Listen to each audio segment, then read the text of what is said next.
Hi, my name is Kendra with the San Jose State University Writing Center, and today we're going to be doing a workshop on selecting and integrating source material. We want to kind of consider our original claim, and we're also going to be considering how we're going to be using sources through signal phrases, and then also how we're going to cite those in our paper. So let's get it started. With part one, we want to look at selecting sources. And with selecting sources, kind of consider it as like choosing a puppy. Before we choose our puppy, we're always going to research what we want. For example, I'm a stay-at-home kind of person, and I would not do well with a hyperactive puppy. And people that may want to go exercise and hiking a lot may do well with a hyperactive puppy. So you just have to choose sources that are right for you, like you choose a puppy that's right for your home. When we think about choosing sources, a good thing to do is read analytically. When we're reading our potential sources analytically, you want to break down your source into parts so you're able to understand it in its entirety. Some questions that you might want to ask yourself while you're analytically reading are as follows. What is the purpose of the source? How does it appeal to the logic and emotions of the reader?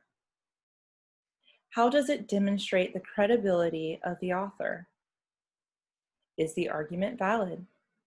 Is the information accurate? And then lastly, how is it relevant to your paper? With that in mind, with your sources, you also want to be sure that you're choosing the right piece of information. And with that in mind, you only want to choose information that develops your argument. You don't want things that may make your argument ambiguous or just not supported in general. Furthermore, you want to integrate the information just as a part of your original argument. So try not to get off track with different arguments or things like that. Just stay focused on that one thing. With that in mind, bringing the dogs back, in other words, if your paper is home, choose a puppy that best fits your home. And so, for example, you need to choose sources that best fit your paper. It's the same idea. So now let's look at the second part, integrating sources. Your new puppy, much like your sources, can't integrate into your home on its own. Your puppy will not walk into the house and 100% know what to do. It's the same thing with sources. With the 3 ways to integrate sources, we first have quote. And with quote, what we are doing is we're just taking the words from the author's mouth. So we're using exact words, and we're also going to be doing double quotation marks. Following that, we have paraphrasing.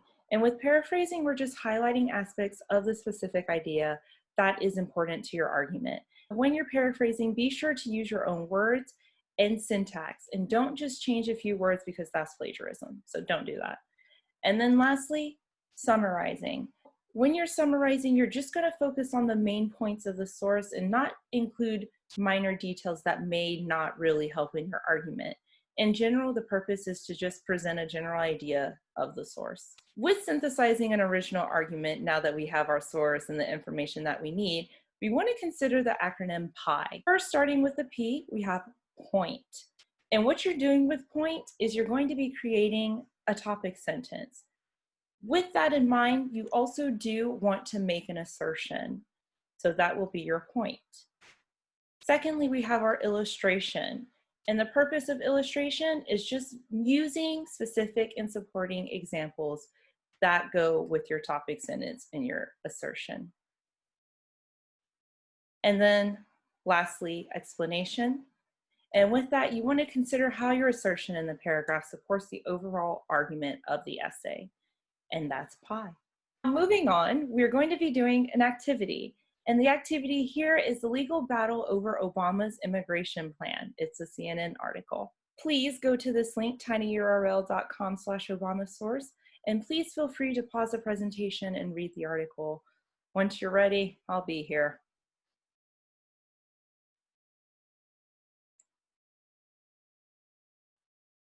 Okay, so I hope you enjoyed the article. So now let's kind of look at it in further detail.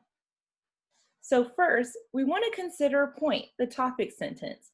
And fortunately with this, you can practice with point at this moment. But before you do, a couple of things to consider. What questions are you trying to answer with this topic sentence? And what claim are you advancing? And so again, if you're interested in trying this, feel free to pause the video right now and also enjoy this very cute picture of this puppy.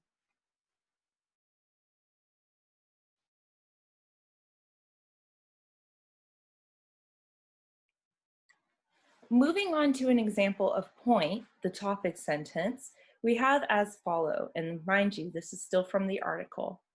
So our sample says, despite the arguments in favor of Obama's responding to immigration problems independently of Congress, GOP members consider that if Obama acts alone, he will overstep his presidential rights.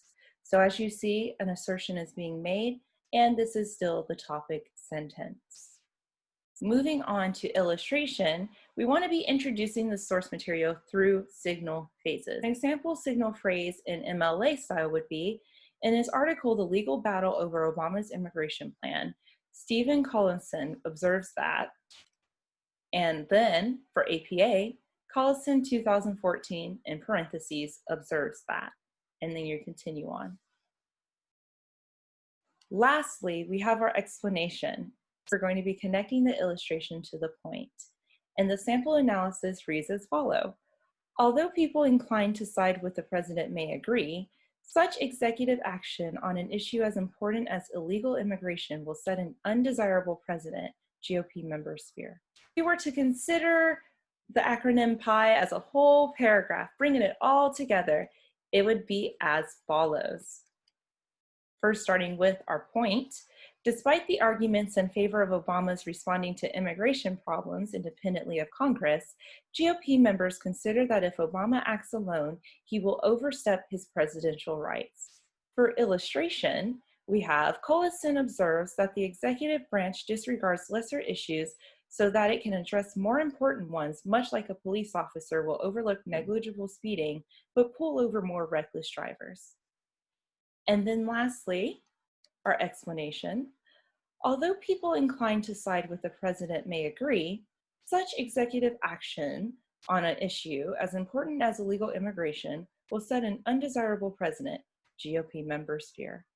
We have all our parts in the pie, and we have made a paragraph and successfully used source material.